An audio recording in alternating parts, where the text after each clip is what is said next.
crispy chicken, fluffy buns with a hot honey drizzle. This sweet, spicy fusion is something you're not going to want to miss. Let's get started. We're going to start off with buttermilk. I'm going to make some, and if you already have some, you can just skip to the next step. This is half and half, and then I'm going to put some vinegar in it and let it sit for 10 minutes to curdle.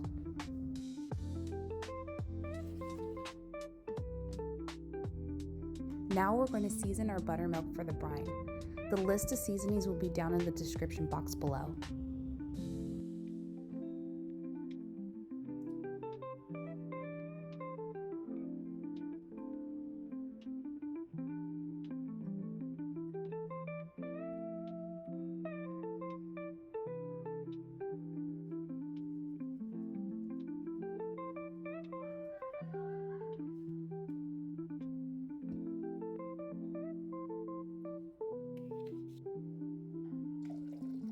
Give this all a whisk, and it's time to marinate our chicken. Pour the brine over the chicken.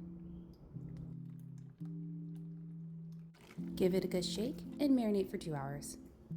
Next is our bao buns.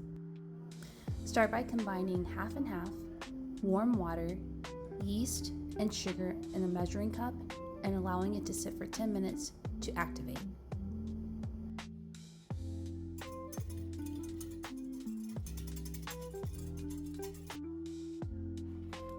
While our yeast is going, we're going to move on to our dry ingredients.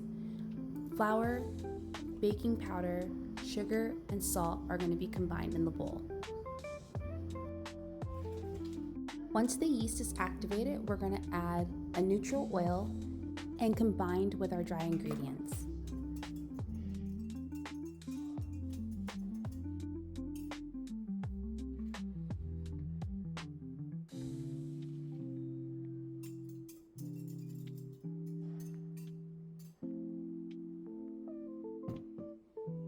Combined well enough until the wet and the dry feel more like a sticky layer, kind of like this.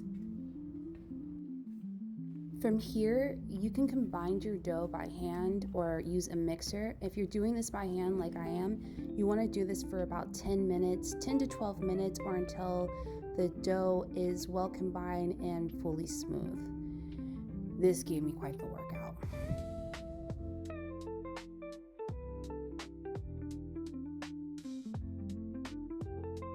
Place our dough of joy in a well-oiled bowl and let it rise for about 2 hours.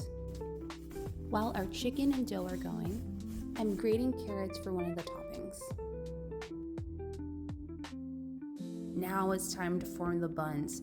In advance, I cut out some little strips of parchment paper to individually proof each bun. Because there's oil in the dough and coming out of an oiled bowl, you're just going to dust your surface area. Press down just a little bit and start to roll.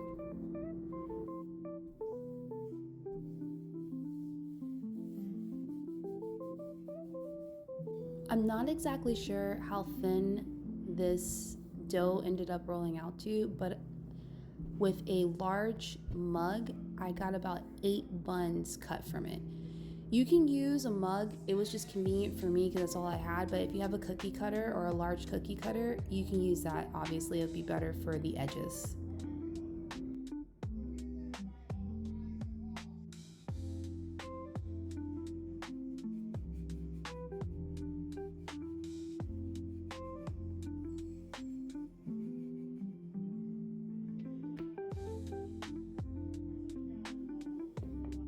Taking some oil, I'm going to brush the tops of the buns and the bottoms of each individual sheet of parchment paper.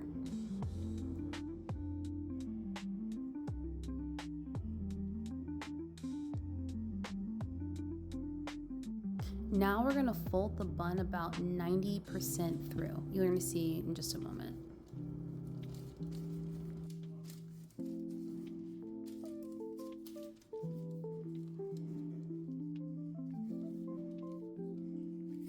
Place them down on a baking sheet to let them proof for another 20 to 30 minutes.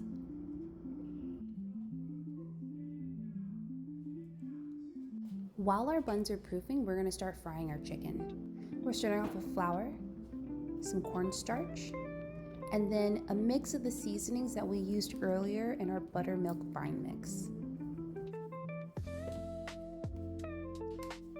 Give that a good mix, and then we're gonna do the wet to dry method. Taking the chicken directly out of the marinade and adding it to the flour.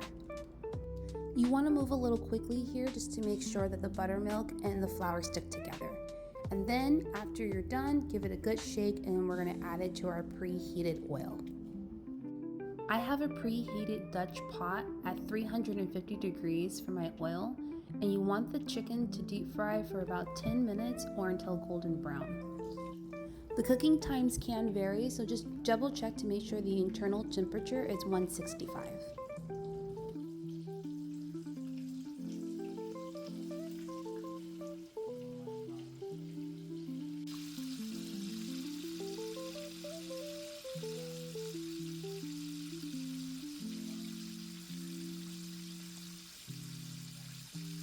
It's been a little over 20 minutes, and look how much these buns poofed up. Oh my gosh, I'm so happy.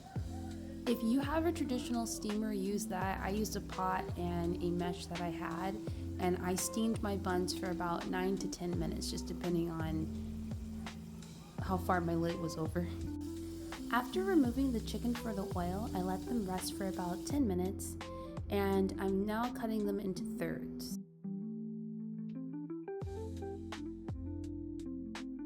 Now it's time to assemble. You can add whatever toppings that you want. These are the toppings that I came up with. I used chicken, carrots, bread and butter pickles, cilantro, and hot honey that I made from scratch. This gives it that fusion flair.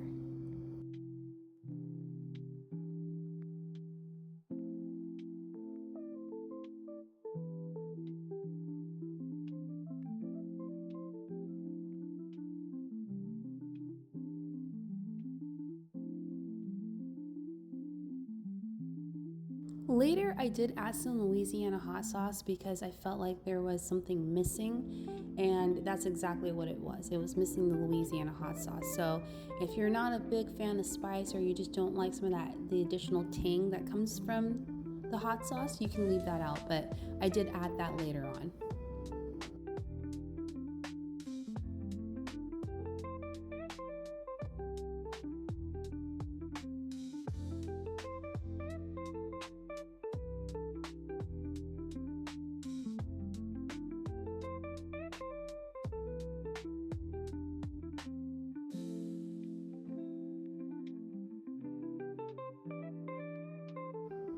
Had to add a little drizzle shot.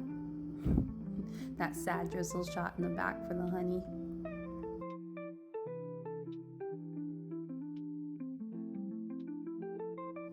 And here is our finished product. Sweet, spicy, fresh, full of flavor, and let me tell you, this has turned into a new obsession for me. I hope you enjoyed the video, and I'll see you on the next plate.